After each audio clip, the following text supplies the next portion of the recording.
Улаанбаатар хотын терминал төмөр замын аюултай ачааны асуудлыг шийдвэрлэх зорилгоор Бага хангаай хөшгийн хөндий чиглэлд төмөр зам барих төслийг өнгөрсөн 4-р сараас хэрэгжүүлж эхэлсэн. Энэ чиглэлд төмөр зам барих бүтээн байгуулалтад туслан гүйцэтгэгчээр 39 аж ахуй нэгж оролцсон байна. Гэвч эдгээр компаниудын ажлын үлсийг Монголын төмөр зам төр өмчт компани одоо хүртэл бүрэн олгоогүй байгаамаа. Үүний улмаас туслан гүйцэтгэгч цалин үлс банк бус санхүүгийн байгууллагын зээл зэрэг их хэмжээний санхүүгийн дарамтад орсон байна. Тэгвэл зам тээврийн яамнаас эх 7 хоногийн 2 дахь өдөр энэ асуудлыг шийдэж аж ахуй нэгжүүдийн ажлын хөлсийг олгохоо мэдгдлээ.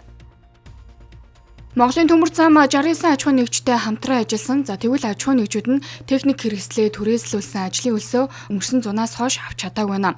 Үүний улмаас олон хүний цалин хөлс, банк бус санхүүгийн байгууллагын зээл зэрэг хэмжээний санхүүгийн дарамт бий болсон гэлээ. Ажил эхлэхдээ ямар ч өөрчлөлт байхгүй гэсэн. Тэгээд бид нар чинь зээл аваад эхэлчихэж байгаа юм чинь. Банк усаас зээл аваад өндөр хүү төлөөл ингээл авчих. Тэгээд бүгд бүх байр савх дундынхаа байр савыг давцсан ингээл байн хүү төлөөл. Тэгээд нөгөө хүмүүс маань ажил хийсэн хүмүүс мөнгөө нэхэх зөө. Тэгэл нэхэл ингээл дууцааж явж чадахгүй хулгайчиг болчиход байж шүү дээ. Далангийн ажлын нийт үртэг 300 тэрбум төгрөг, үүнээс 200 орчим тэрбум төгрөгийг гүйцэтгэгч аж ахуй нэгжүүдэд олгоод байна. Монголын төмөр зам төр өмчит хувьцаат компани зүгээс бондын санхүүжилт одоогоор удаашралтай байгаа улмаас аж ахуй нэгжүүдийн санхүүжилтийг олгох боломж дутмаг байгаа гэсэн юм а.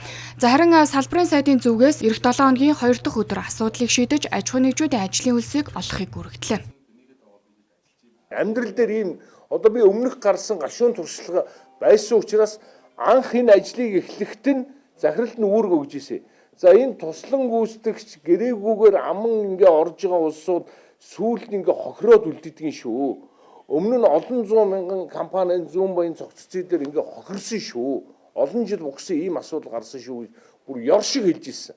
Тийм учраас та хэдийг аль болохоор хохироохгүй асуудал дээр онцгой анхаарна. Тэгвэл тэгээд эх 7 хоног би ямар ч энэ асуудлыг би шийдэе. Тэгээд энэ одоо санхүү хэлцийн дараа цогтоол хэргийн хүн ашгүй сууж байна. Тэгээ би захирал нь эртэл нь хүлээн. Тэгээ захирал нь би сайн үүрэг өгөөд тэгээ явъя. Тэгэхээр нэгэнт хүнээр хөдөлмөр хийлгчээд ийм хүний хөдөлмөрийг одоо мүлжөөд мөнгө төгрөгийг өгөхгүй байх асуудал дээр бид нар төр өөрөө онцгой анхаарах учраас энэ дээр бол хамаагүй шаардлагатайг би 1-2 дахь ирье.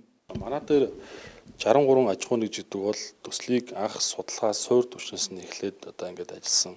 Дөрөнд хэлсэн усны тооцоол гүүр одоо геодиз цахилгаан бүх төрлийн компанид орж иж бидэд үндэсний 63 компани ажиллаж байгаа. За энэ хүрээнд бол яг одоо 70 газар шааны ажилд бол 39 компани ажилласан байгаа. За манай дээр ирсэн одоо зарим аж ахуй нэгжийн төлөөлөл бол тухайн 39 компанитай гэрээтэй болон гэрээгүй хүмүүс байх шиг байна. За над дээр бол одоо юу гэдэг өмнө бас ингээл жолооч нарыг уулзаал явж байгаа. За мэдээлэл би бол бүгдэнд нь нэгэн чигт ижил тэнцүү байдлаар өгөөд явж байгаа. За бид хэдийн хувьд бол яг би хуулийн асуудлыг сайн мэдэхгүй байна. Гэхдээ бидэд үндсэн одоо өөрсдийнхөө гэрээ байгуулсан аж ахуй нэгжтэйгээ бол бүр тооцооны асуудлыг та бүхэнсээ сонссон баг 50% гүйцэтгэлээр өгсөн. За үлдэгдэл 50% нь бол одоо утгагүй шийдвэрлэхээр зорин ажиллаж байгаа. Төслийн зураг төслийг бүрэн дуусгаж 2025 оны 4-р сарын 15-нд төслийн нээлтийг хийсэн. Одоогийн байдлаар газар шорооны суурь бүтцийн ажил 97% гүйцэтгэлтэй байна.